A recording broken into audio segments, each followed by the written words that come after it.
Olá! Gente, que coisa mais gostosa! Mais um dia aqui com vocês, com o nosso Papo Solto. Hoje, nós temos uma convidada muito especial. Algumas pessoas lá de casa, ela sempre fala isso. Não! É, em primeiro lugar que sim, por um lado, eu realmente escolho pessoas para estar ali, compartilhar da minha mesa, compartilhar com a gente, para nossa casa, pessoas que eu respeito, pessoas em quem eu acredito. Então, sim, são sempre pessoas muito especiais. Só que algumas pessoas que a gente conhece no decorrer da vida da gente, a gente traz ali um pouquinho mais de história.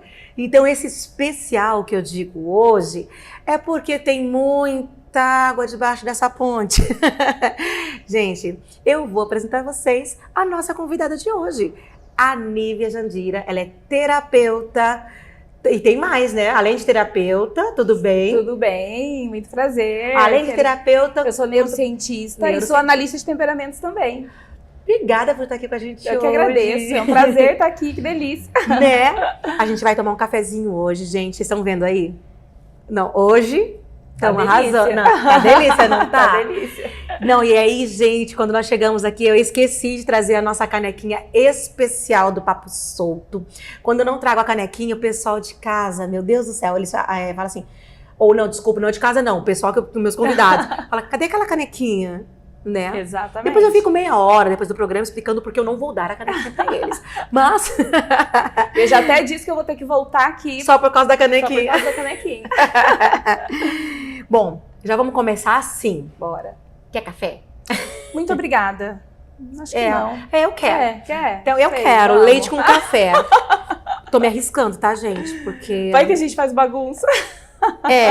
Hoje nós vamos falar justamente sobre isso. Comportamentos, né? Uhum. Só que é algo um pouquinho mais específico. Eu acho que eu já passei só um pouquinho dessa idade, só um pouquinho. Que é a infância e adolescência. Mas vamos entrar em algo muito interessante, gente, que é o quê? A ansiedade e a depressão em crianças e adolescentes. É um assunto que precisamos falar sobre ele. Sabe, as pessoas muitas vezes tornaram esse assunto um tabu muito grande. E nós não podemos. Por quê? Porque às vezes está desse tamaninho, está uma gotinha de água e acaba virando um oceano.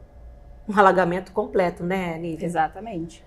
E piorou muito, né, em relação à pandemia. Ou seja, quando falamos em ansiedade, depressão na infância e adolescência, existe um antes e depois da pandemia? Existe, claramente. A pandemia, ela foi um divisor aí na vida desses adolescentes, né? Eu trato alguns adolescentes que estão aí tendo crise de ansiedade muito forte e justamente porque eles pegaram esse início da pandemia. Aumentou cerca de 23% os casos de ansiedade no Brasil. Ou seja, a criança de hoje, nós vamos calcular que estamos em 2024. A pandemia, o forte dela aqui no Brasil foi 2020, comecinho de 2020. Isso. Ou seja, essa criança de hoje, que ela já é uma pré-adolescente, ela pegou assim justo, né? E tem aquela outra que estava nos 12, mais ou menos, que está justo com 16 agora. Exatamente, justo. A maioria dos meus pacientes, eles estavam ali com 12 anos, quando a pandemia chegou.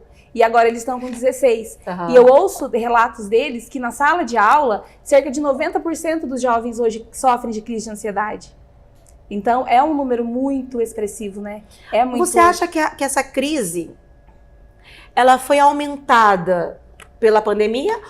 Ou havia já ali aquela propensão, aquela pessoa poderia já ter a ansiedade e a pandemia, ela só fez aquilo eclodir, assim? Eu acredito que a pandemia só agravou, né? Porque não é por conta da pandemia que desenvolveram ansiedade. Eram pessoas que já tinham aí uma tendência a desenvolver essa ansiedade, mas a pandemia só adiantou esses casos. Talvez o dia a dia antes dali você não percebia. Isso, não percebia tanto, porque a ansiedade ela é um excesso de medo, né?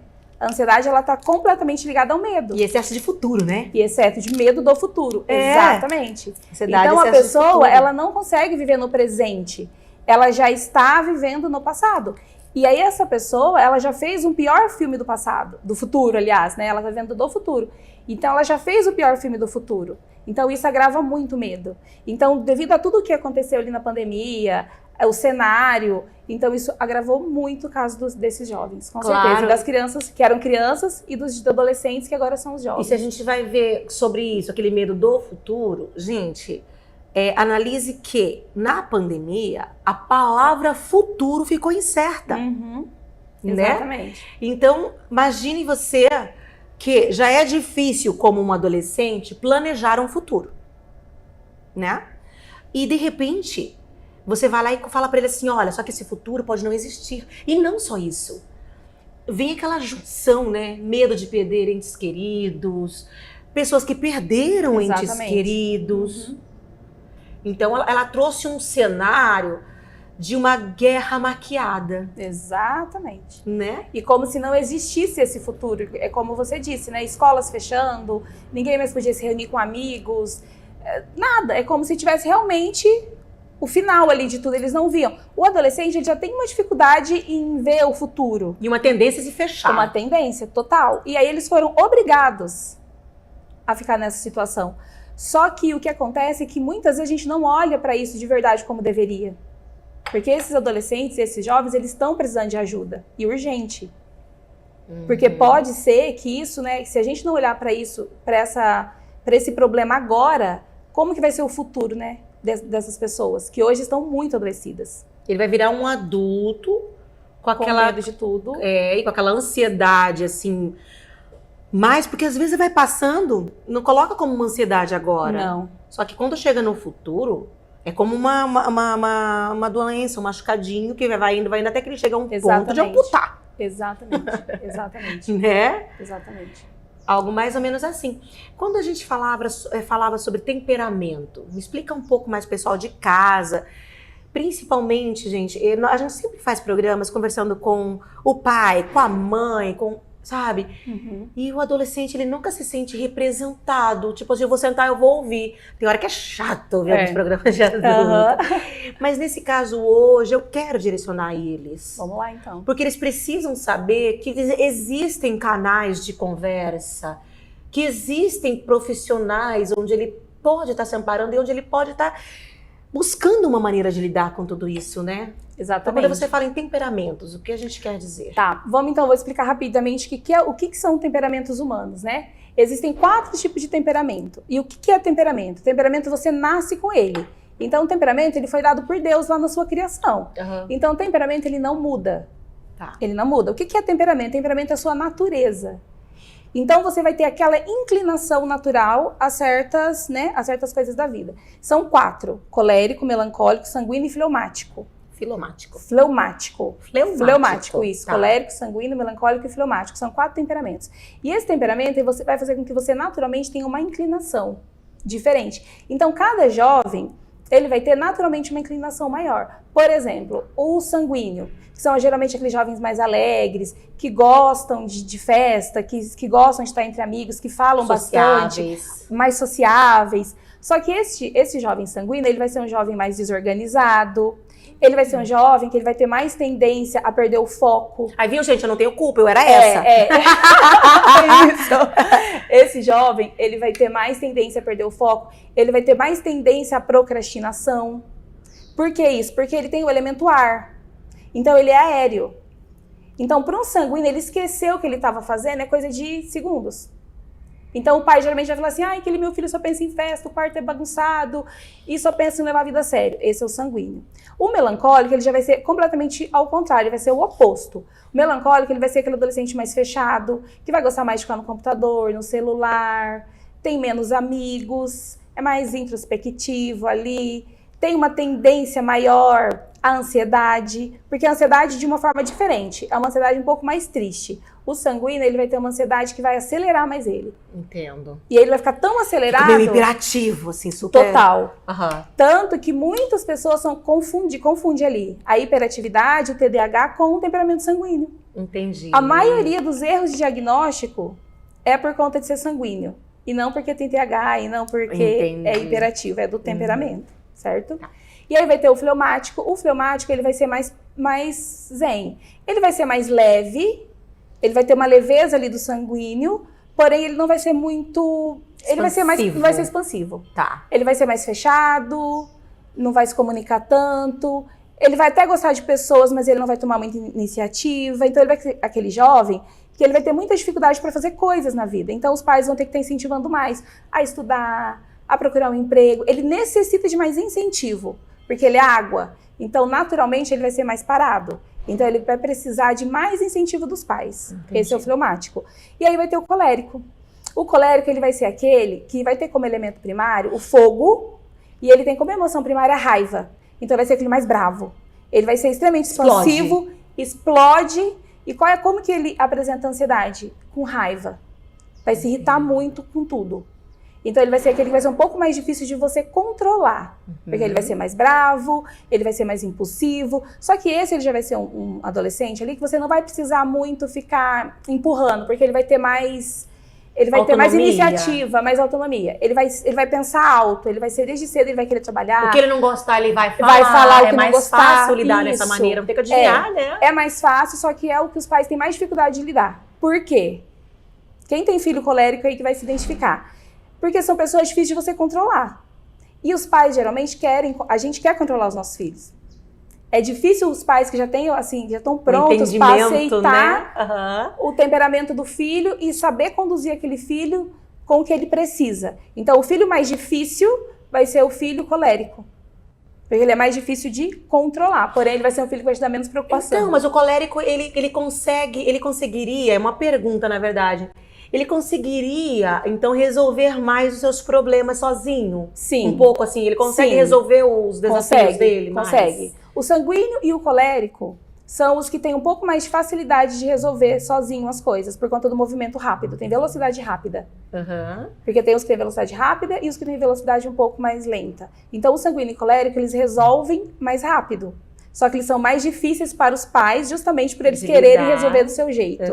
Aí os fleumáticos e os melancólicos, eles vão ser mais pacíficos, porém vai dar mais preocupação. Precisam de mais apoio. Mais apoio. Ô, gente, quando a gente fala que os outros podem resolver sozinhos, é que eles têm uma autonomia. Uma tendência. É que eles já têm aquela capacidade, que eles só vão chegar até você para pedir ajuda quando aquilo realmente não tem como ser feito e não teria como ser feito sem a tua ajuda. Não significa que porque a gente comete esse erro, tá? Nós, como pais, cometemos muito aquele erro, porque às vezes a gente fala bem assim: ah, não, meu filho é super independente, não me dá trabalho nenhum, faz as coisas dele lá, não preciso nem... Ei, esse filho, não se iluda. Maravilhosa a sua colocação. Ele precisa, muitas vezes... do nosso apoio também. Eu acho que nessa parte de a gente reconhecer que para esse filho a dificuldade não só de lidar naquela parte temperamental deles, eu sinto que a dificuldade com esse filho nós conseguimos ver quando nós estamos respeitando a autonomia e a independência dele e quando nós estamos deixando ele solto demais e abandonado de uma certa maneira.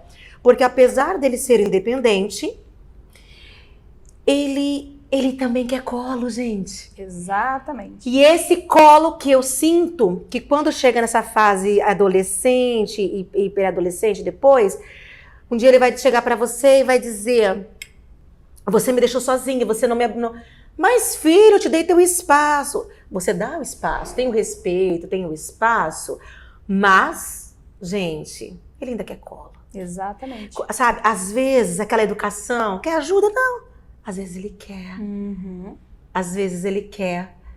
Mas como ele está acostumado também a fazer tudo sozinho, ele acaba se resolvendo. Exatamente. E você acostuma vê-lo fazer sozinho, você acha que ele está levando de boa.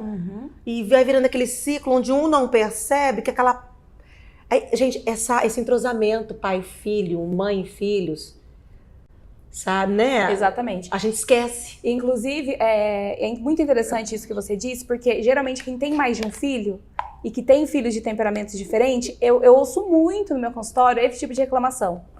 Porque aquele que tem um temperamento sanguíneo, colérico, dá a impressão que não precisa de tanta atenção. Porque ele resolve, não, tá sempre de bem com a vida. E se tem um filho ali fleumático e melancólico, os pais vão se preocupar muito com o fleumático e com o melancólico, Ah, é porque ele é mais sensível e tal, e vai deixar esse outro É mais pouco de lado. apegado. É mais apegado, precisa, Aham. é porque ele precisa mais. E realmente, os 4 temperamentos precisam muito dos pais. Só que eles precisam dos pais da forma que eles precisam, porque é diferente. A necessidade de cada temperamento é diferente. Só que os 4 precisam realmente que os pais olhem da mesma forma. Ô, Nívia, então, analisando por esse lado, você considera que está errada, eu diria, inclusive, parece forte, mas essa maneira dos pais dizerem, eu não sei por que tá dando problema com esse ou com aquele, se eu trato os dois iguais, eu dou a mesma atenção, eu dou as mesmas coisas. Na verdade, você vai amar teu filho igual, mas o dar tudo igual, você já está sendo injusto. Exatamente. Sabe por quê? Isso é muito incrível, é real. Porque você pode dar tudo igual, mas cada pessoa vai ter uma forma diferente de entender E uma esse amor. necessidade. Exatamente. Porque cada temperamento vai entender amor de uma forma diferente. Porque então as necessidades dos filhos não são o mesmo. Não é a mesma necessidade. E por isso também que muitas vezes nós falamos assim, nossa, mas é o mesmo pai, a mesma mãe, foi criado com tudo igual, mas por que é tão diferente? Porque a percepção de mundo, de vida, para cada temperamento vai ser diferente. E sem esquecer que somos indivíduos Totalmente individuais, gente. Isso. É uma coisa, muitas pessoas às vezes colocam como se fosse uma extensão. Eles pensam que é como a árvore da vida. Gente, é uma simbologia. As pessoas colocam como se fosse literal. Então, Exatamente. é como se o pai e a mãe, a partir daquele momento, tem que ser um só. O filho e o outro filho é um braço pegado. E não é, gente. Existe a individualidade Exatamente. que tem que ser respeitada e trabalhada dentro de cada necessidade, né? Exatamente. O que serve para um não serve para o outro. Eu costumo assim, usar um exemplo. Eu sou sanguínea e eu sou muito agitada. Então eu gosto de brincar, eu gosto de estar sempre fazendo alguma coisa. E às vezes me incomodava o meu filho, às vezes ficar um pouco mais parado, porque dele é melancólico e colérico, ele tem esses 2 temperamentos. Era isso Então, que eu ele ia te é um perguntar pouco mais depois, se parado. tem essa mescla, mas depois você me fala. Depois eu explico sobre isso então. Mas é assim, então o temperamento dele é mais parado. Então o meu filho, ele ama ficar de repouso. No meu mundo. Falou pra ele que ele pode ficar de repouso, ele fica deitadão, ele assiste filme, ele ama. E eu achava isso muito estranho. Antes de eu conhecer de temperamento, eu ficava, filho, mas vai, né? Vai brincar, vai fazer alguma coisa. Porque eu achava que, estando daquele jeito, ele estava triste. E ele não está triste. Você tinha um conceito do que era uma criança feliz. Porque eu tiro por mim. Né? O teu conceito de criança feliz, ela tem que ser assim. Exatamente. E não é assim que funciona. Então, os pais, eles vão ter filhos diferentes. Aí, na mesma situação, ele tem um sanguíneo e ele tem um melancólico. Vamos usar os opostos aqui. Eles vão estar ali fazendo alguma refeição em família, que nós estamos sentadinhos na mesa. O melancólico, ele vai ficar certinho comendo. Ele não vai derrubar nada. É o filho comportado. Ele não vai fazer bagunça, não vai derrubar. O coitado do sanguíneo vai derrubar leite, vai derrubar o bolo, vai derrubar a colher no chão. Então, gente, eu sou essa. Entende? O sanguíneo vai esbarrar, ele vai esbarrar nessa... Tanto que eu tô aqui, gente, ó, com o braço aqui, ó. Porque o risco é grande. E daí, o que vai acontecer nessa mesa? Os pais vão falar assim, olha o seu irmão. Olha como o seu irmão é comportado. A comparação é complicada dentro de uma dói casa. na alma. Sabe por quê? Porque quando te compara, e você sabe que pro seu irmão tá comendo ali sem fazer bagunça, pra ele é normal, ele não tá se esforçando. Ele não faz a bagunça. Mas pra você tá se esforçando muito pra não fazer aquilo. Mas aconteceu. E assim como pro mais quietinho, também seria se você dissesse, eu quero que você agita, seja tão sociável, tão Isso. alegre, faça tantos amigos. Como seu irmão. Como seu irmão. Exatamente. É injusto. É injusto. É injusto. E diante dessa situação, você vê o quanto é injusto e quanto é dolorido quando a pessoa pede pra você mudar um comportamento seu. Porque eu gosto muito de usar essa frase, que ninguém precisa mudar. A gente precisa voltar pra nossa essência. A gente precisa se encontrar de verdade e saber quem somos nós, né? Quem sou eu? Porque a gente se disciplina, né, Nívia? O que a gente faz, eu sinto, é isso, é disciplinar. Exatamente. Claro que às vezes tem um jeito da gente, esse nosso jeito de ser. Tem lugares que tem hora que eu vou ter que me policiar. Sim, claro, a gente vai tomar vou cuidado. ter que virar meio Tiranossauro Rex aqui pra não derrubar a mesa inteira. Exatamente. Imagina nós duas aqui. Não, nós duas. Gente do céu. Acho que a gente arriscou de ter tanta coisa fácil de fazer bagunça. Parece 2 moluscos aqui. Se deixar as duas... A gente tem muita mão, a gente tem muita mão, muito, né? o corpo, o movimento. Então eu acho que vai muito disso. Essa comparação, gente. Por isso que hoje o programa ele é direcionado para o adolescente, para o jovem, para a criança. Entende? Porque eu quero que ele saiba sabe, que ele, pelo menos por nós, que a gente trabalha com essa parte mais emocional e tudo, ele não tá errado em muitos, sabe, dos fatores. Entende? Não é que os pais estejam errados também para tentar corrigir, ajudar, direcionar, disciplinar em alguns pontos. Essa disciplina que é necessária. É importantíssima. Importantíssima para todos, seja qual for o temperamento. Isso, e até mesmo porque temperamento não é caixa. Temperamento é ponto de partida. Porque quando você conhece o seu temperamento, você sabe aonde estão ali, onde que está a sua fragilidade. Por exemplo, depois que eu aprendi que por ser sanguínea, naturalmente eu ia ser desastrada, porque o sanguíneo, pensa, é o elemento ar. Então, a gente é muito expansivo. Por isso que a mão bate. Então, a gente sabendo... Eu descobri isso tão tarde, eu já teria usado essa desculpa há tanto tempo. Bate, ó, a mão bate, o corpo vai, é ar, ó, pensa, o ar, ele enche. Então, sabendo disso, eu vou me controlar, eu vou tomar um pouco mais de cuidado, mas eu não tô me julgando por isso, porque caramba... você se conhece. Isso. Se conhecer é diferente de se julgar. Totalmente. Então, é ponto de partida porque você vai tentar, né? Você vai trabalhar daí aquilo que tem de ruim em você, aquilo que te atrapalha para você melhorar, mas daí você vai aproveitar o que você tem de bom. Agora, quando a gente não se conhece, a gente vê só como defeito tudo. Mas essa frase, vamos combinar aqui entre eu e você e a galerinha lá de casa, e eu tô falando galerinha porque tá direcionada a vocês mesmo, né? Adolescentes, jovens. Se conhecer é uma palavra difícil nessa fase, muito, né? Porque nós, primeiro que estamos aqui com meio século de vida e ainda não me conheço por completo. Eu sinto, cada vez eu vou conhecendo um pouco mais, me conhecendo um pouco mais, me reconhecendo um pouco mais. Exatamente. Imagine você, alguém dos 10, que hoje em dia eu sinto que a adolescência começa aos 10, não aos 12, como diziam antes. Eu também acho que adiantou. Aí você pega ali um bichinho dos 10 aos 19... Gente, pelo amor de Deus, está mudando o corpo. É hormônio para todo lado.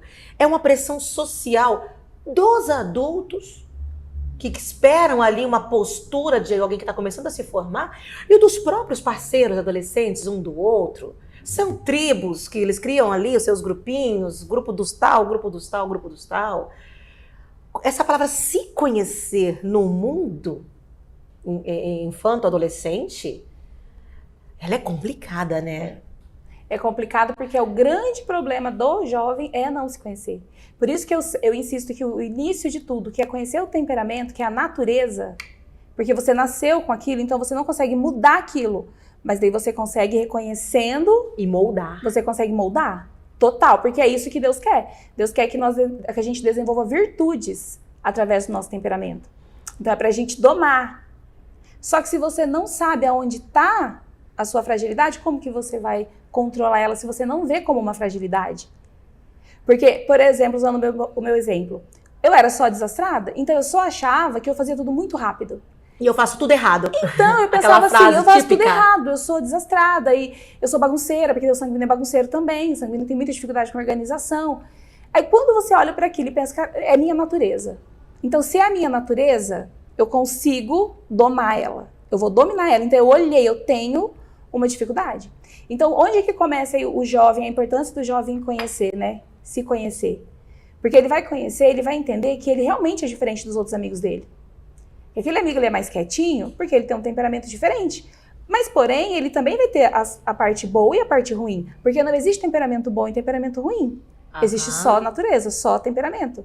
Todas elas vão ter a parte boa e a parte ruim. Só que quando acontece a comparação, porque se eu começo a me comparar com você, automaticamente eu vou querer mudar.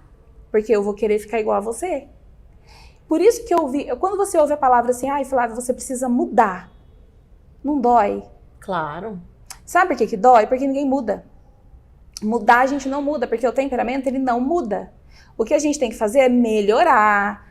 A gente tem que se moldar, mas mudar não. Ao invés de você dizer para alguém, você precisa mudar, por que você não entra dentro da tua dor ali? Porque se você quer que o outro mude, é porque algo ali tá te incomodando. Exato, é. É sobre você. É sobre você. É. Não é sobre ele. Né? Exatamente. Então, por que eu não faço assim? Olha, ao invés de dizer, pô, Nívia, tu tem que mudar esse teu jeito. Uhum. Não. Por que eu não posso dizer, Nívia, eu me sinto mal quando você fala assim. Exatamente. Eu gostaria, se você, né, que a gente tivesse um outro tipo de comunicação. Entende? Eu não me sinto respeitada, eu não me sinto bem. Exatamente isso. Ao invés de eu não vai dizer mudar. pra ela, você precisa mudar. Por quê? Porque quando você ataca, o que o outro faz? Qual é a palavra depois do ataque? A defesa. Uhum. Então, se eu atacar o outro, ele vai fazer o que? Ele vai se defender. E eu tô falando isso em casa, tô falando de filhos, pai e mãe. Exatamente. Entendeu? Eu tô falando de irmãos, que é uma relação também bem... Os dois em ebulição, você já pensou, menina? 2 adolescentes dentro de casa? Então, eu tô falando sabe? Então você fala, não, eu não estou atacando meu filho, eu estou educando. Você está educando, mãe. Você está educando, pai. Só que existem maneiras, que daí entra em algo que a gente estava conversando um pouquinho antes, você se lembra? Ah, mas comigo foi assim, eu não morri. Uhum. Tu não morreu. Ah, mas na escola falava isso aqui, eu não morri. Ô, meu amor, o povo da nossa idade, de uns 15 anos antes da nossa idade também já, mais novo que nós, o povo aí hoje em dia, que tem ali 50 anos, que tem 35 anos para 40, gente, tá tudo com traumas incrustados, onde ele acha que ele se fez forte, porque ele passou por não sei o quê, porque meu pai e minha mãe foi assim, e por isso que eu sou esse homem forte. Para de romantizar o sofrimento. Exatamente. Para de romantizar que para ser forte eu tenho que levar porrada, né? Uhum. Não precisa. Sabe por quê? Porque se nós, como seres humanos, como planeta, como humanidade, estamos em evolução, deveríamos, e estamos em evolução, significa que nós já não precisamos mais nos comportar como na Idade da Pedra. Nós já não nos comportamos como na Idade da Pedra. Perfeito. Seria ridículo se hoje eu dissesse pra você que o cara quer pegar alguma coisa lá, ele dá uma porrada, um pau lá na cabeça do outro, pega a mulher do outro, vai embora. Fala assim, não, mas isso foi na Idade da Pedra. Ok? Então por que você está me dizendo que o seu filho tem que ser educado como o avô dele educou você? Maravilhoso. Se houve uma evolução da humanidade, especialmente comportamental, desde o surgimento da espécie humana, e nós, o raciocínio sempre existiu, mas eu acho que não usávamos ali, né? Nós éramos muito sobrevivência. Mas a gente usava mais cérebro reptiliano. Então era mais luta ou fuga, exatamente. Era só sobreviver. Hoje, nós já podemos sobreviver e viver. Significa que se eu sou inteligente, e eu sou inteligente, todos somos inteligentes. Todo mundo. Alguns usam um pouquinho mais, outros usam um pouquinho menos. Exatamente. Mas se nós somos inteligentes, vamos evoluir, gente. Mas sempre fiz isso. Para de usar essa frase. Sabe? Aquela coisa da síndrome da Gabriela. Eu nasci assim, eu cresci assim. Para, não. Maravilhosa. Não, nós precisamos assim. Hoje, quando se fala na educação positiva, não quer dizer que o seu filho vai poder fazer tudo o que ele quiser, mandar na casa destruir tudo. Mas significa que eu pari um ser, dizendo assim abertamente, que eu considero um ser pensante, raciocinante, inteligente. E normalmente nossos filhos vêm mais evoluídos do que nós. Sim, vem. Então, esse ser, meu amor, se você falar com respeito, um respeito que você quer, o respeito tem que ser mútuo, esse filho vai poder sentar com você e conversar. Esse filho, podemos sim negociar algumas coisas com o filho. Essa coisa do 100% autoritarismo, a minha opinião, tá, gente, aqui? Não é da Nise. Você pode sentar e conversar com ele. Entende? Eu posso dar o espaço. E eu como mãe, ou alguém como pai, eu vou te dar a opção.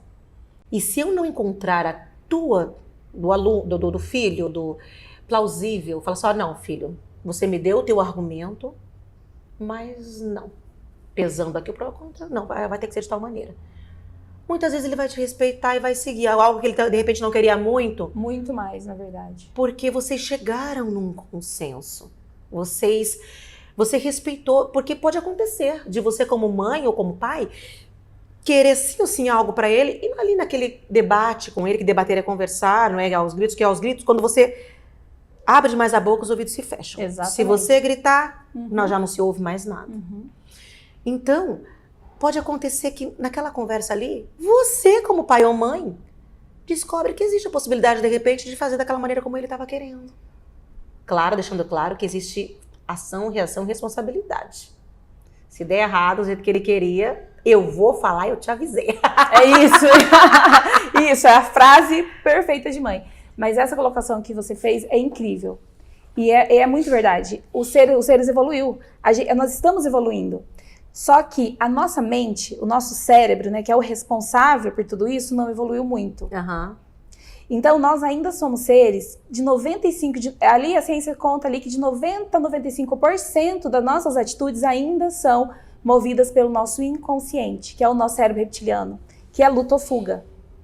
Por isso que as pessoas têm tanta dificuldade de entender isso que você acabou de falar, que a gente evoluiu, as crianças que nasceram, principalmente essas que vieram depois de 2010, é completamente diferente. São pessoas que você não consegue mais no grito, você não consegue mais com autoritarismo. E eles têm informação demais também. Muita informação. Para você ter noção, eu não vou lembrar exatamente quantos %, mas eu estava lendo uma pesquisa que diz que uma criança que nasceu depois de 2010, ela tem não sei quantos 1000% a mais de informação do que a pessoa mais inteligente que teve, não lembro agora o nome, mas é muito a mais informação. Então, essa criança, ela não vai mais ter, você não vai conseguir ter esse domínio. Ela não vai aceitar com uma verdade absoluta o que você vai dizer. Não vai. Então, se os pais não olharem para isso dessa forma diferente, que é um ser mais evoluído mesmo, que é diferente da gente, que é mais diferente ainda, porque só 5% da gente é consciência. O nosso cérebro reptiliano, que é o responsável pelas memórias inconscientes, 95%. Só 5%, ainda alguns falam que 3% é consciência, que é o neocórtex, que é a consciência, que é o que realmente faz porque tem que fazer. Por exemplo, eu decidi que eu quero pegar essa xícara, mas 95% tá falando para mim assim, você não vai pegar que você vai derrubar.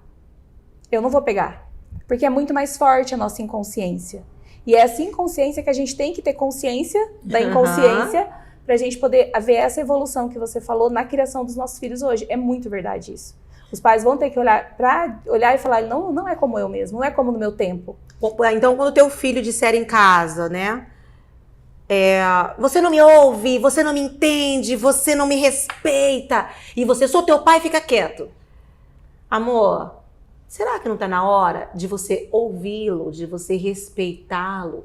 Porque eu acho que se ele se sentir respeitado, quando você, como pai e mãe, bater o pé em algo, não, isso aqui eu faço questão, ele também vai respeitar. Com certeza. Porque ele vai dizer, olha, todas as concessões que ela pode fazer, ela faz. Se ela bater o pé aqui, entende? E as pessoas confundem muito. Às vezes tem pessoas lá de casa que vai estar lá, vem fazer isso aqui em casa. Não, meu amor, eu tenho 2 filhas. E foi assim que eu trabalhei com as 2. E elas têm uma personalidade completamente diferentes. Mas ainda assim você consegue pelo menos conversar. Abrir o espaço. Nem sempre estou de acordo com uma ou outra coisa. E a hora que sabe, assim, claro que depois que eles já ficam maiores, você já, né, não vai conseguir comandar tanto algumas coisas. Você vai dizer assim, é o seguinte, estamos conversando, é assim, assim, assim. Você quer tomar essa decisão? Você sabe que isso é uma consequência? E essa consequência, ela tem que ser ensinada desde pequenininho. Então, o pessoal que tá de casa, nossa, vai deixar o filho fazer o que? Não. Os pais, eles têm medo hoje em dia de ter pulso também. Então ele ficou perdido. E ao mesmo tempo que ele quer impor demais algumas coisas, ele também não tem pulso por outro lado. Exatamente. Então um adolescente, ele pode entender que em casa ele tem respeito, ele tem liberdade, ele tem de tudo, mas eu sou sua mãe.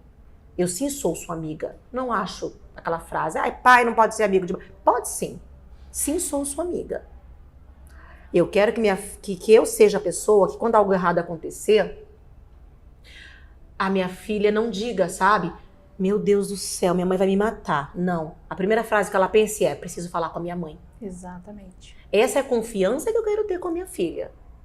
Agora, eu quero que ela saiba também, apesar do carinho, da confiança e de que seja lá o que for que aconteça, eu vou estar ali, mas eu quero que ela saiba também do pulso firme. Entende? Porque é a minha missão, gente, é a minha função educar, direcionar e entregar um cidadão de bem para a sociedade. Exatamente. E esse equilíbrio que você disse, que hoje é uma das coisas que eu mais ouço reclamação dos adolescentes que eu atendo. Porque hoje, infelizmente, eu era essa pessoa, tá? Antes da terapia, antes de eu me tornar terapeuta, antes da minha vivência, eu achava que o meu filho tinha que ser assim. Fica quieto, eu que mando, porque mãe não sei, eu que mando, Eu sou sua a mãe. autoridade. Eu achava que era assim também, porque eu falava, eu tenho um menino, eu não posso perder o controle dele. Eu sempre tive isso na minha mente. Depois que eu entendi que dessa forma eu não ia chegar em lugar nenhum, porque eu já estava, olha, ainda bem que eu Ele me ia se tornei fechar, terapeuta. amor. Ele ia se fechar e virar uma se concha. fechou. Ele se fechou. né? Ele se fechou. E você não entra ali. Porque daí você não entra, porque eles vão te ver como uma inimiga. Porque não adianta você achar que você tratando ele de forma áspera e com autoritarismo, ele não vai ver amor naquilo. É, o eu te amo. Eu faço porque eu É te pro seu amo. bem. É. Não entende. É. Não entende. E aí isso vai fazer com que ele se feche mesmo. E ele não vai conversar. E os pais hoje, uma das coisas que eu ouço muita reclamação, dos pais não acreditarem nos problemas emocionais dos filhos. É o que eu mais ouço. A minha mãe não acredita. Banalizam, né? O meu pai não acredita, acha que é frescura, acha que eu não tô conseguindo ir pra escola. Só tá mal porque criado. só tô mal criada. Por quê? Porque a ansiedade, o pânico, a depressão não é sangue, né? Não tem sangue. Não se vê. Não se vê. Não vê. A dor não se vê. A dor não se vê. E aí os pais acham que estão fazendo tudo pelo filho, né? Trabalhando, dando bens materiais.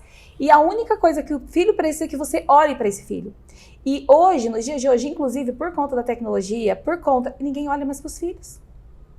É, nós falamos disso esses dias, né? Educados por isso aqui, ó. Uhum. Então é muito confortável. Esse aqui é o melhor amigo do seu filho. E você sabe exatamente quem é que tá do outro lado da tela falando com ele? Uhum. E é muito confortável, porque enquanto eles estão ali no celular, não tá enchendo o saco, não tá cobrando nada. Menina, você já percebeu que hoje em dia as pessoas estão dando para um bebê? O bebezinho nasce, ele recebe uma tela. Uhum. E aí os pais também querem ter tempo aqui. Então você tá aqui, você não tá olhando. E quando famílias chega inteiras numa sala, cada um com seu celular. Todo mundo. E é na família de todo mundo. Eu não tô falando que na minha é muito diferente, não. A gente luta contra, mas hoje é uma triste realidade. E daí esses adolescentes, essas crianças, eles estão se sentindo muito sozinhos. Muito sozinhos. Não tem base nenhuma ali familiar. E aí junta que os pais não acreditam nas emoções deles, acha que só tá preguiçoso, acha que só não quer estudar. Ou acha aquela frase típica que eu acho ela muito preocupante. Adolescente é assim mesmo. É, não é. Gente, para. Não. Entende? Eu acho que nós precisamos buscar um pouquinho na nossa memória. As pessoas, parece que elas nasceram grande, menina. Esquece que já passou por isso. Já foi criança, já foi pré-adolescente, já foi adolescente, já foi jovem adulto. Não quero assustar vocês não, meus amigos de casa adolescentes, mas o jovem adulto é pior, viu? Meu Deus! Mas tem uma fase ali da adolescência que eu sinto que nós temos que ser mais empáticos, gente. Porque imagine que você não é mais criança, mas você não é adulto. E os pais, eles acabam, não é só os pais, tá? Os pais, os tios, o redor, os amigos, todo mundo acaba cobrando deste jovem que ele não se comporte mais como criança, que ele tenha atitudes, às vezes, cobradas de um adulto, mas também vai lá e acaba meio cortando umas asinhas também. Liberdade de adulto. É, porque chega pra ele e fala, você tá pensando que você é quem? Você não se manda, você não é adulto. Mas caramba, quem que eu sou? Ele já tá numa ebulição hormonal ali, gigantesca. Total. Tentando se encontrar nesse planeta. Tentando se encontrar ali no colégio, no grupinho X, no grupinho Y. Que às vezes ele acaba ficando no grupo errado, daí depois de um tempo que eles descobrem. E de repente vem alguém assim e joga mais... Gente, o adolescente ele não precisa jogar mais nenhuma tranqueira dentro daquele cesto, não.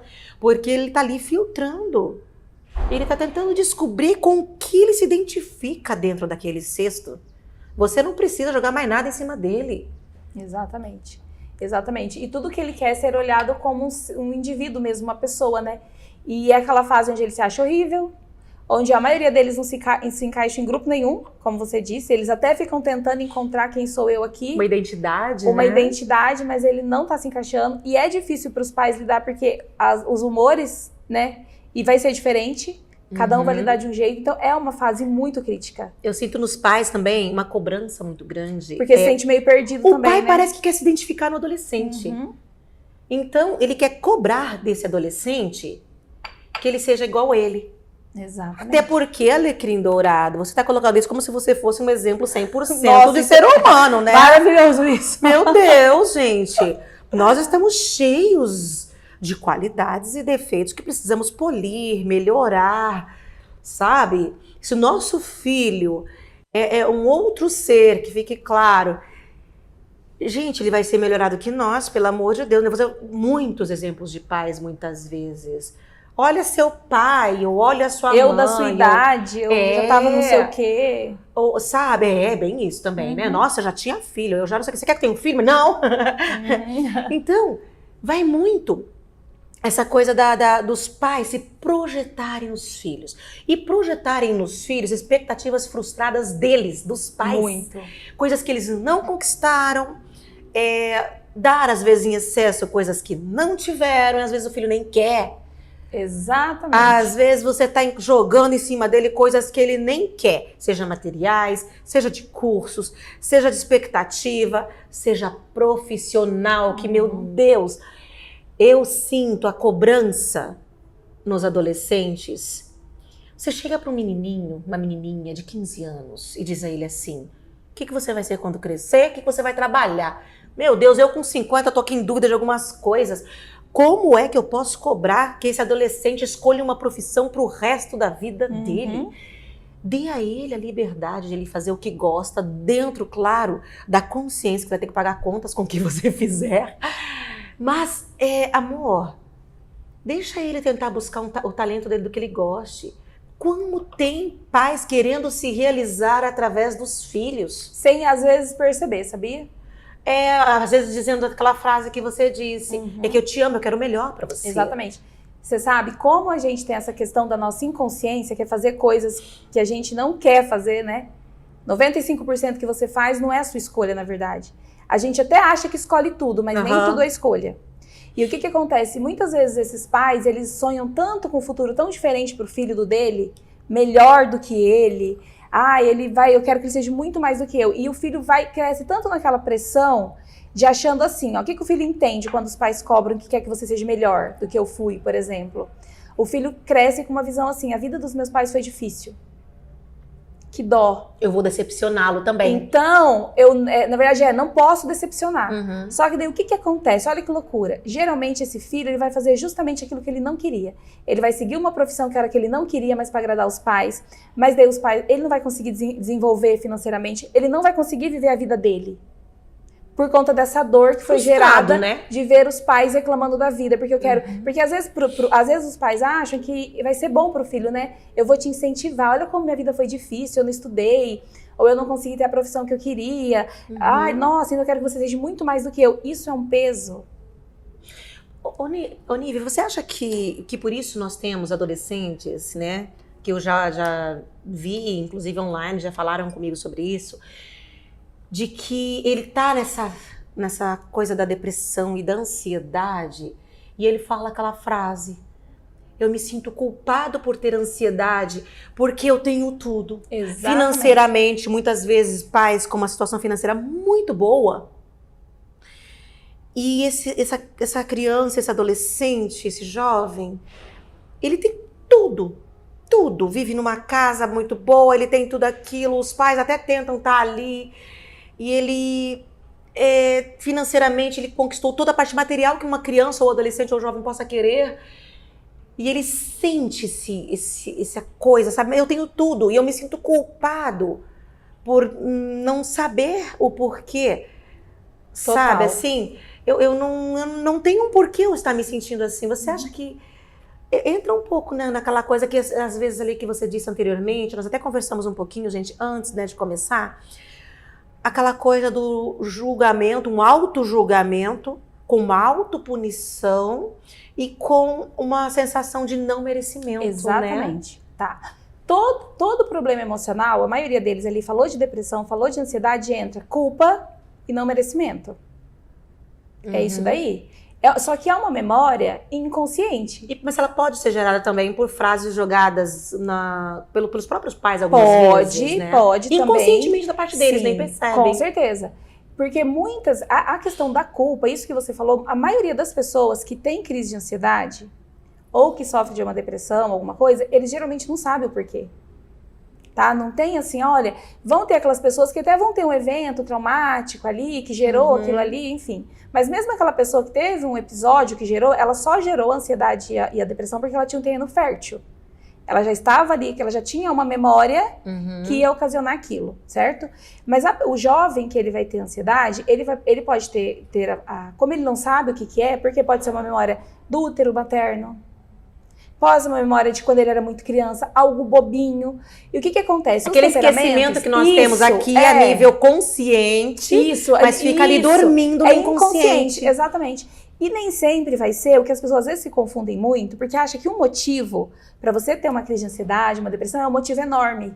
Uma coisa muito marcante. Nem sempre. Porque o que vai determinar isso daí é o tanto que aquilo te impactou. Isso que entra, que cada pessoa tem uma percepção diferente ali. Você vai ter 2 filhos, ou você diz que as suas filhas são bem diferentes, não é? Sim, são bem diferentes. Já não aconteceu de você dar uma bronca no geral, assim, para as duas, e uma entender de uma forma e a outra entender de outra? Uma ficar super chateada e a outra nem achou que foi bronca? Então é isso. E a maioria das pessoas, elas se queixam disso, porque elas não têm motivo. E o pior, além delas se julgarem por não ter esse motivo que elas lembram, as outras pessoas vão falar. E os pais vão falar, mas você tem tudo. Mas o que está acontecendo? Eu te dou tudo, você não valoriza o que eu te dou. E aí aquilo causa um buraco. Um buraco, porque daí a pessoa fica muito culpada. Sente muito culpada. E isso faz com que ela tenha dificuldade para sair dessa situação. É muito injusto você querer medir a dor do outro, né? Muito. E é um erro que quase todos nós cometemos. As pessoas precisam entender, gente, que existe um sistema de medição que não existe régua, é a dor. É a dor. E assim, e como a minha percepção é diferente da sua, real. Pode parecer, quem tá de fora, pode parecer que o meu motivo é maior e o seu é menor, mas o jeito de sentir é de cada um.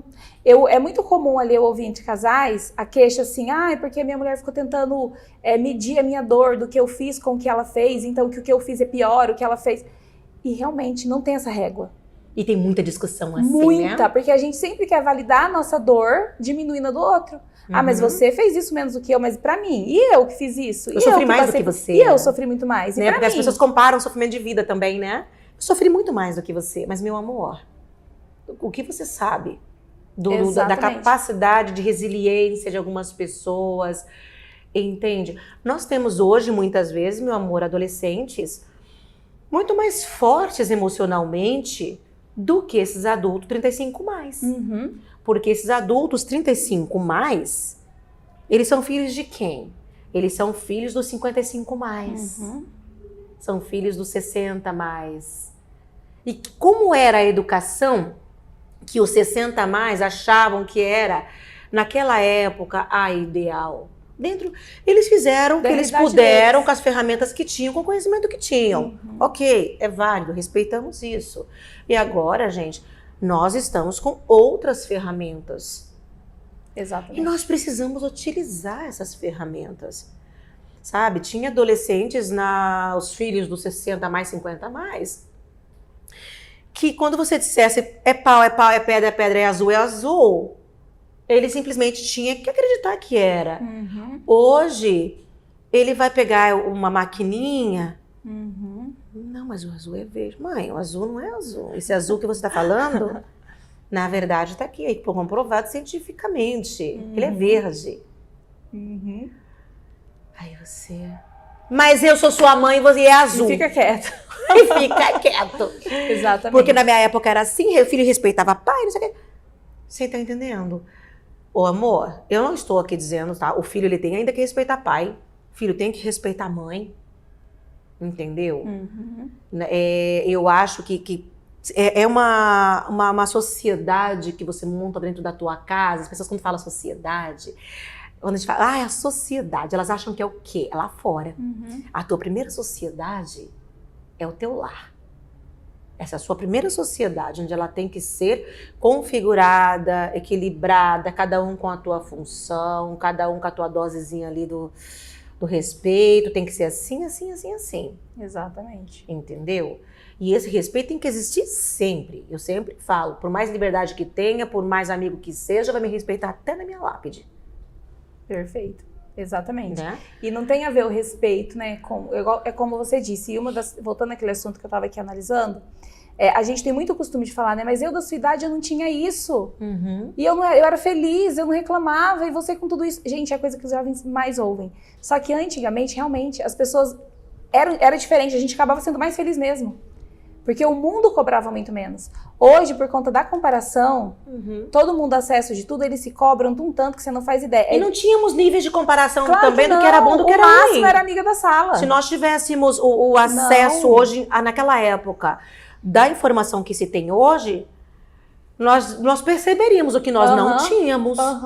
Entende? Então, quantos de nós nessa idade gostaríamos que, de repente, a nossa criação, em alguns pontos, assim, poxa, não precisava ter falado comigo daquele jeito. Eu tenho certeza que eu teria entendido tal coisa se tivesse falado assim, ou tal coisa. Cada um aqui, gente, traz suas marcas. Exatamente. Entendeu? Você tem que aprender ali a usar, a utilizar e fazer com que essa marca seja só uma marca e não um parâmetro para seguir o resto, né? Como diz você. Mas, gente, para de romantizar tudo que nós vivemos também, muita coisa, porque teve coisa muito boa, mas teve coisa ali que foi complicado. E o mundo mudou. Eu era feliz, eu não sentia você vai dizer que nós, como adolescente, tem algumas roupas que a gente não queria ter tido, tem alguns sapatos, tem alguma coisa ou outra que eu queria ter tido. Quando recém surgiu o celular, que era um produto de luxo extra, quem não queria ter? Até que chegou o poder de compra para a nossa geração. Nós vivemos coisas e eles vivem de uma maneira e uma percepção muito diferente. Hoje, querer um celular é poder ter. E não está errado também. As pessoas querem colocar como se fosse ruim. Que bom que evoluiu dessa maneira. Que pena, né? Mas, gente, você tem que pesar. Exatamente. E hoje também, falando aí para o lado também, o porquê que hoje aumentou tanta ansiedade nos jovens, tá? Porque hoje, justamente por isso, porque o mundo mudou, as informações são muitas. Então hoje, o que os pais têm que olhar? Quando o filho às vezes se irrita ou dá trabalho porque quer algo material e fica muito nervoso, às vezes o pai ele acha que é por conta do celular, mas não é. Nunca é. Aquilo ali foi só um gatilho. Esse jovem, ele já está sentindo problema, ele já não está bem emocionalmente, só que vai ser diferente. Um jovem melancólico fleumático vai ficar mais depressivo. Então ele vai se fechar, ele vai ficar lá no mundo dele, se isolar. Um jovem colérico sanguíneo, ele vai gritar, ele vai brigar, ele vai ficar irritado porque ele queria alguma coisa que ele não ganhou, que ele não queria. Mas o problema está que não é naquilo. Não é o objeto. Não é o objeto. A pessoa, ela está desequilibrada. Você acha que ele materializa um sentimento? Ele materializa um sentimento? Nunca vai ser. Ele quer transformar em obter algo, porque na verdade, se você for a fundo, você vai descobrir que era algo emocional, na verdade, porque assim, né? Todo excesso esconde uma falta. Todo excesso. Então, aquilo que que a gente sente, até nós adultos, isso é em todo mundo. Quando você está sentindo uma emoção estranha, quando para você a vida está sem graça, porque acredite, no presente, todo mundo é feliz. Porque muito depressivo acaba se enfiando em dívidas, comprando coisas que não porque necessita. Ele tenta suprir essa falta, certo? Todo mundo é assim, no presente a gente tem tudo que a gente precisa, no momento, no exato momento. O problema é que a gente não consegue estar no presente. Geralmente, tanto adultos como os jovens, você fica ou preso no passado com o que aconteceu, ou preocupado com o futuro. Então aqui a gente não está. Quantas vezes que até mesmo a gente se irrita com uma coisa, tanto que você pensa assim, gente, mas nem era para tanto isso. Mas não foi aquilo. Claro. Aquilo foi apenas um gatilho. E os jovens é a mesma coisa. Quantas vezes que a gente vê reportagem, né, de jovens que ficaram muito agressivos porque os pais tiraram alguma coisa, ou não deixou em algum lugar, e aí fica achando que foi porque não sabe ouvir não mais. Não é só isso. Provavelmente esse jovem ele já vem apresentando quadros. Primeiro que não existe isso de não saber ouvir mais o não. Não existe. Ou ele nunca soube ouvir o não, porque você não deixou claro o não. E sim, isso começa de bebê. Entendeu? Um bebê sabe. Quando você fala sim, total, sorrindo. É consciente. Quando você fala não, é não. Exatamente, isso é verdade. O problema é que as pessoas acham bonitinho. Demora pra começar a falar não, porque acha que não tá entendendo. E tá acha assim. bonitinho. Quando você fala não, ele vai lá e faz, a pessoa dá risada.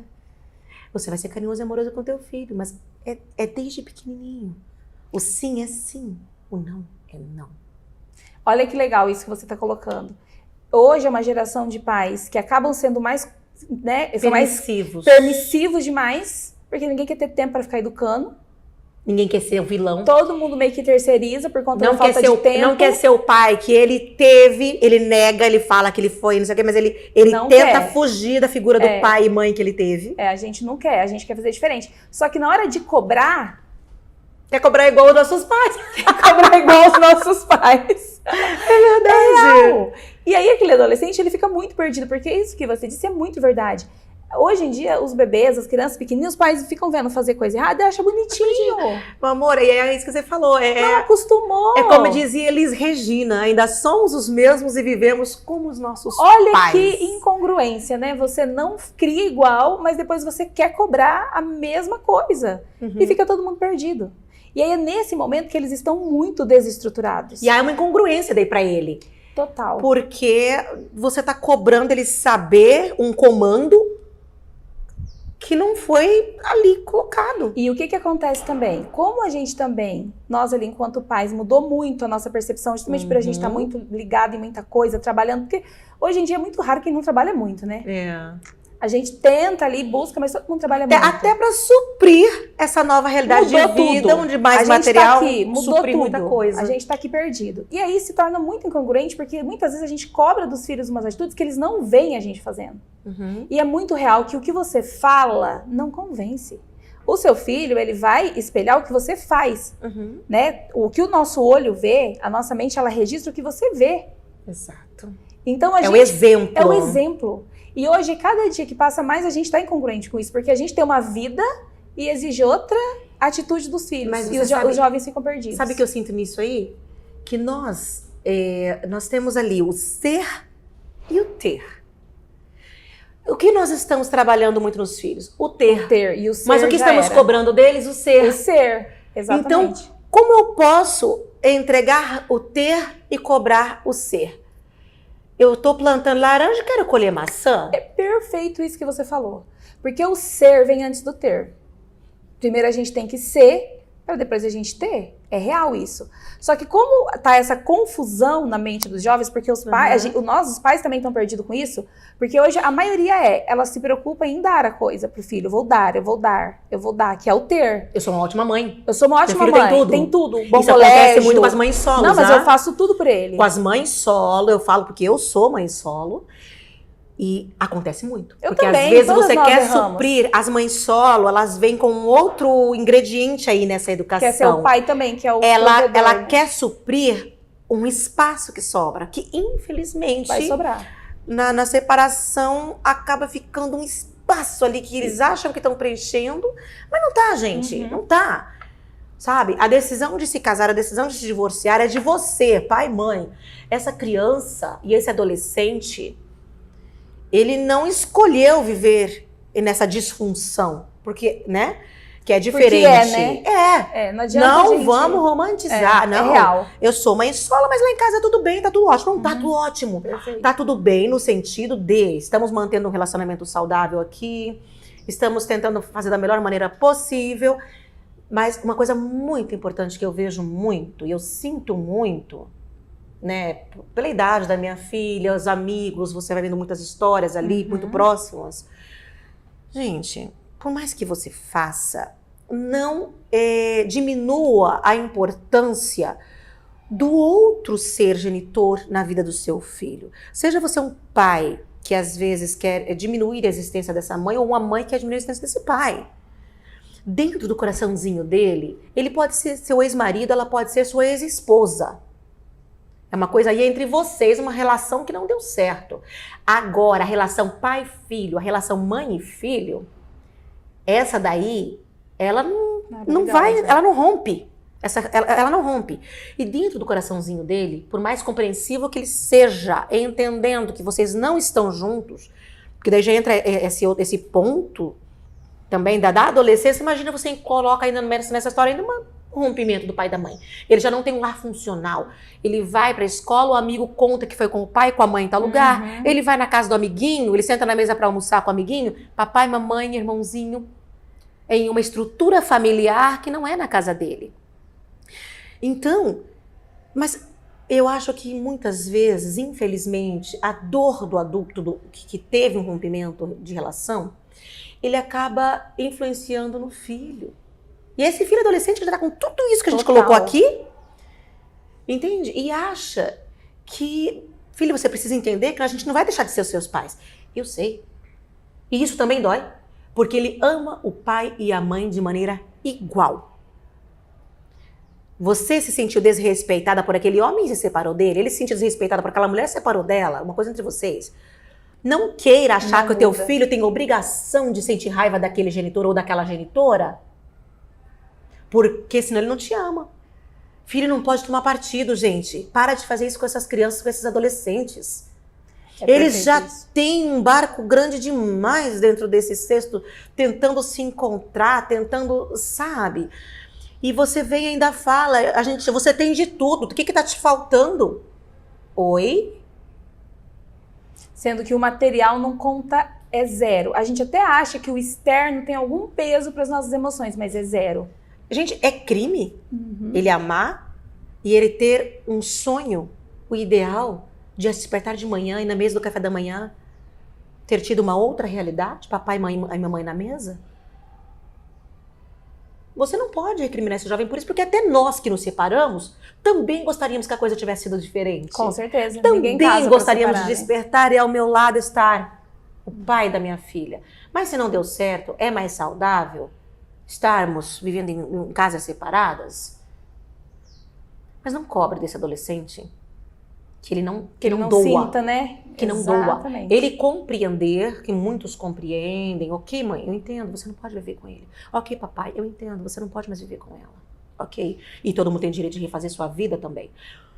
Mas, você cobrar desse adolescente que ele tenha a obrigação de aceitar aquilo como natural e que não doa, de novo entramos na métrica da dor. Com que direito você quer mediador desse adolescente? Porque ele tem tudo? Você está dizendo o quê? Tudo que é material. Isso é muito perfeito, isso que você disse. Eu tinha muito esse problema com meu filho, porque, como eu disse, eu era daquele tipo que se machucou. Ai, não é nada não, passou, vai. E é você tá negando a dor da pessoa. Então, o que é muito importante? Apesar da pessoa estar passando por aquilo, é você realmente chegar no seu filho e falar, eu sei que é difícil. Só de você abrir para a pessoa que ela pode se queixar, que aquilo realmente é difícil, já alivia muito. E uma coisa que eu ia falar com relação a esses jovens mesmo, o que atrapalha muito, que eu percebo em consultório? Os adolescentes e as crianças que os pais se separam, mas a mãe e o pai têm uma postura amigável entre eles, que não reclama, que não fala mal, é quase zero trauma, tá? A gente resolve muito rápido. Porque fica essa lacuna, como você disse. Porém, se a convivência deles são bons, sadia, o filho resolve muito bem. Mas na maioria dos casos, não é assim que acontece. Eles usam o filho como uma arma de ataque ao outro. E aí é este mal que um vai fazer pro outro, é este ataque que vai fazer mal na criança e no adolescente. Não é a separação em si, como você disse, naturalmente vai causar um dano. É uma disfunção. Claro que sim. Né? Da mesma forma romantizam que isso tanto hoje em dia, né? Como se fosse quase gente, é natural, gente. Tá cheio de gente separada. Oxi. Mas pode ser que esteja cheio. Porém, para as emoções da criança, do adolescente ali, vai causar o mesmo impacto da nossa época. Tá querendo enganar quem, meu amor? Vai dizer que você não preferia que tivesse dado certo? Vai enganar quem? Exatamente. Cheio de gente colocando na internet. Eu prefiro estar sozinha do que viver o que eu vivi. Não é verdade. É muito difícil. Não. A gente quer... Às vezes você não quer sofrer. Não quer que doa. Então vai ficar fingindo que tá tudo bem. Vamos nos curar, vamos fazer terapia. Exatamente. Porque como dizia aquela outra música, adoro música, joelho ralado dói bem menos que o coração partido. E eu vou... Exatamente. Para de sangrar. Sabe, as pessoas elas romantizam ficar sangrando, só que o problema é que elas sangram em cima dos outros. E a primeira pessoa de quem elas sangram em cima é da criança e do adolescente dentro da casa dela. E você sabe por quê? Que é uma coisa que os pais precisam ter consciência? Que quando eles olham, a nossa mente, lembra que 95% é inconsciência, então você não escolhe? Quando os pais olham para esse filho, ele vê o casamento que acabou. Tá? Não é escolha. Às vezes aí em casa vocês vão falar assim, não, eu separo. Não separa. tá? Quando você olha para aquele filho, a mágoa, o ressentimento, então a forma com que esse casamento acabou vai estar muito gravado naquela criança. E às vezes os pais, eles não colocam ali uma noção de que a criança viu aquele rompimento. Total, elas esquecem tudo, esse detalhe. viveu tudo. Por mais que era novinho, tava no bebezinho, tudo, Viu. vivenciou tudo. E a mesma dor que você passou nesse processo, o seu filho adolescente, a sua criança passou junto com você. Com a diferença que você é adulto e o teu processo da informação é outro. Isso. Então, o que essa mãe vai entender? Que por mais que tenha amor pelo filho, ela também tem um pouco de ressentimento. E muitas vezes, quando ela vai agredir o pai, ela está querendo realmente atacar a criança. É estranho a mãe pensar assim, nossa, eu tô querendo ser agressiva com meu filho? Tá. Inconsciente. Inconscientemente. Inconsciente. Então, é não falar mal desse pai, é tentar, se você não consegue ter amizade, porque realmente nem todo mundo consegue, Pensa né? só no seu filho. Dependendo do temperamento, estando no temperamento muda muito, né? Pensa no seu filho gente. e engole, reclama com outra pessoa. Mas não pra ele, não fale mal do pai dele. É como, como a Flávia disse, ele vai amar, vai continuar amando esse pai e essa mãe da mesma forma. Ou às vezes tá conversando com amigas, eu já vi, no salão de beleza, Acha a gente que vê muito filha isso. Não tá ouvindo, tô acabando com o pai da criança. Meu Deus, começa a contar pra amiga lá no salão, gente. Detona, porque a Nívia também conhece bem o ambiente de salão, né? A mãe da Nívia, uma excelente cabeleireira na cidade de Guaraci. Aliás, um beijo incrível, pessoal de Guaraci. Gente, agora eu vou ter que terminar daqui a pouquinho já chegamos no tempo limite aqui, tá? Só lembrando uma coisa, no comecinho, lembra que eu te falei que ela era muito especial? A Nívia, ela é da cidade de Guaraci. Sou de Guaraci. As pessoas, às vezes, as que acompanham a minha rede social, já viram que eu publiquei uma publicação que eu fiz, que dizia que eu não tenho nostalgia de infância, adolescência, eu gosto da minha vida adulta. Eu também gosto mais da minha vida uma infância, uma adolescência um pouco mais sofrida, um pouco mais pesada, um pouco mais sobrevivida. Então, e eu gosto da minha vida adulta. Eu gosto do que estou construindo, eu gosto da parte emocional do que estou trabalhando, eu gosto de hoje. Mas, quando eu falo, então, mas dá algum ponto da sua infância, da sua adolescência, feliz, tudo é Guaraci, gente. As minhas férias eram todas lá. A minha avó, que era minha madrinha, Lucila, lá de Guaraci, era pra lá que eu ia, lá que eu ficava, meus amigos tudo de lá. A Nívia, a gente se conheceu lá em Guaraci. Então, assim, são lembranças muito boas. Eu gosto muito que a essa altura já da vida, graças a Deus, as coisas fazendo do jeitinho que a gente quer. Hoje, as pessoas perguntam, Flávia, o que você gostaria de ser quando criança? Isso aqui. É muito bom isso. Eu dizia que eu ia ser jornalista. Desde você pequenininha, sempre. Sempre comunicativa. E eu trabalho com o que eu queria ser quando criança. Gente, que dádiva. Só posso agradecer. E por isso eu disse que era tão especial. É você trazer para próximo de você e dentro do seu trabalho pessoas que fizeram parte da tua construção como ser humano também. Então, faz parte das boas memórias. Que delícia. Obrigada, Nívia. Também fiquei muito feliz eu que agradeço. em ver também o ser humano que você se tornou. Obrigada. O quanto você ajuda com o teu trabalho. Ai, obrigada. Não, eu também. Hoje eu tô muito... Eu exatamente como você disse, eu prefiro muito mais a minha vida adulta. Não é que a minha infância foi difícil, mas eu vivia muito longe do que eu nasci para viver. Eu vivia muito longe. E eu me conhecer, eu me curar, me fez me trazer pro eixo, né? Hoje eu sou hoje eu vivo a minha vida. Eu falo que a minha essência é hoje. Então eu prefiro a minha vida adulta e é onde eu estou mesmo também. Pessoal, terapiem-se, por favor. Terapiem-se. É isso que a gente precisa muito. Eu tenho, assim, um comunicado também aqui pra me despedir, né? Mas antes eu vou me despedir de você primeiro, daí eu vou me despedir de vocês, tá bom? Porque eu preciso explicar uma coisinha pra vocês de casa. Obrigada, Nívia. Eu que agradeço. Todo meu coração. Eu que agradeço. E assim que voltar tudo certinho, eu quero você de novo. Com certeza, com a minha xícara aqui, como assim? Ela nem tomou café, eu acho que de medo de derrubar, tá? Não. Depois que desligarem aí, a gente... Mas muito obrigada. Eu que agradeço, querida. Muito obrigada. Foi um prazer enorme estar aqui. Obrigada, gente. É o seguinte. Papo Solto vai entrar de férias, tá bom? Então, o Papo Solto vai estar entrando de férias. Já fui convidada para uma entrevista. Nós vamos ter 2 episódios aí para vocês conversarem aí, para entenderem melhor. Essa semana nós estaremos no Jornal do Meio-Dia, do Canal 21. Vamos estar explicando bem sobre isso. E também, no próximo sábado, já não vou ser eu a apresentadora. nós temos uma pessoa que vai ser a apresentadora do Papo Solto por um dia. Tá bom? E aí vocês vão entender bem direitinho. E aí estaremos entrando de férias. Mas semana que vem vocês vão entender bem melhor. Porque eu não posso contar isso pra vocês ainda. Aliás, eu adoro isso, sabe? Sabe aquela coisa do curioso? Tem uma coisa pra te contar. Bafão. O quê? Depois eu te conto. É mais ou menos isso. Obrigada. Um super beijo pra vocês. Ó, vocês viram que durante todo o programa tava o QR Code aqui, né? Eu quero vocês... É aqui, ó. Eu quero vocês... Tá bom, é aqui. Eu tô aqui, o Dalton fica fazendo assim, ó, gente. Ele tá parecendo aquele povo lá do aeroporto. Tá, é aqui. Tá, o dia inteiro, sabe por quê? O tempo todinho tá aqui. Eu vou precisar de vocês aqui, gente. Porque é aqui que eu vou estar colocando os links dos novos programas. A partir da semana que vem, durante um período aí, semana que vem vocês vão entender...